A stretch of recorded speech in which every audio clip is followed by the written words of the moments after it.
চীনের মিসাইলের দাপটে অসহায় যুক্তরাষ্ট্র। বোতাম টিপলেই ছাই হতে পারে যুক্তরাষ্ট্র। ট্রাম্পের ঘুম ওড়ানো চীনের ক্ষেপণাস্ত্র।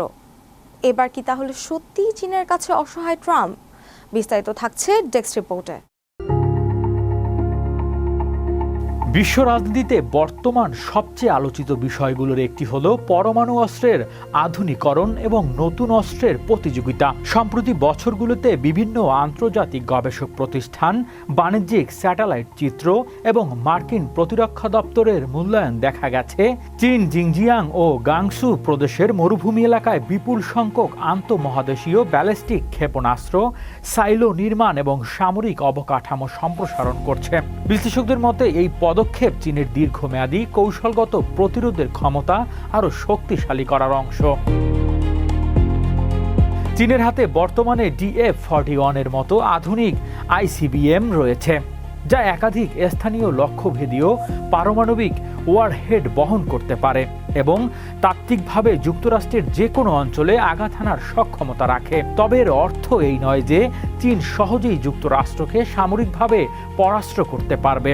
যুক্তরাষ্ট্রে রয়েছে শক্তিশালী পারমাণবিক ত্রয়স্থলভিত্তিক ক্ষেপণাস্ত্র, পারমাণবিক সাবমেরিন এবং কৌশলগত বোমারু বিমান। এছাড়া উন্নত ক্ষেপণাস্ত্র প্রতিরক্ষা ব্যবস্থা ও নির্ভরযোগ্য পাল্টা আঘাত হানার সক্ষমতা, যা এখনও বিশ্বের অন্যতম শক্তিশালী প্রতিরোধ ব্যবস্থা হিসেবে বিবেচিত।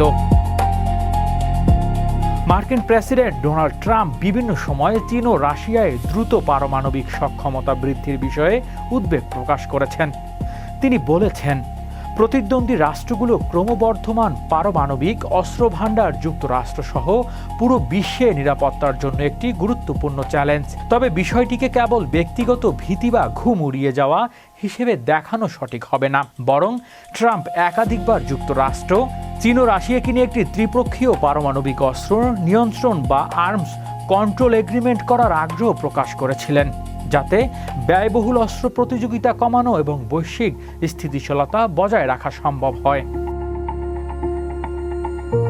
সব মিলিয়ে বর্তমান বাস্তবতা হলো বিশ্ব আবারও একটি নতুন পারমাণবিক প্রতিযোগিতার যুগে প্রবেশ করেছে। চীনের সামরিক আধুনিকরণ, রাশিয়ার অস্ত্র উন্নয়ন এবং যুক্তরাষ্ট্রের প্রতিরক্ষা কৌশল সব মিলিয়ে আন্তর্জাতিক নিরাপত্তা ব্যবস্থায় নতুন ভারসাম্য তৈরি হচ্ছে। ভবিষ্যতে সংঘাত এড়াতে কূটনৈতিক আলোচনা, অস্ত্র নিয়ন্ত্রণ চুক্তি এবং পারস্পরিক আস্থা বৃদ্ধির উদ্যোগী হতে পারে সবচেয়ে কার্যকর পথ। হৃদয় আশিস, বিশ্ব বাংলা 24 নিউজ ডেস্ক।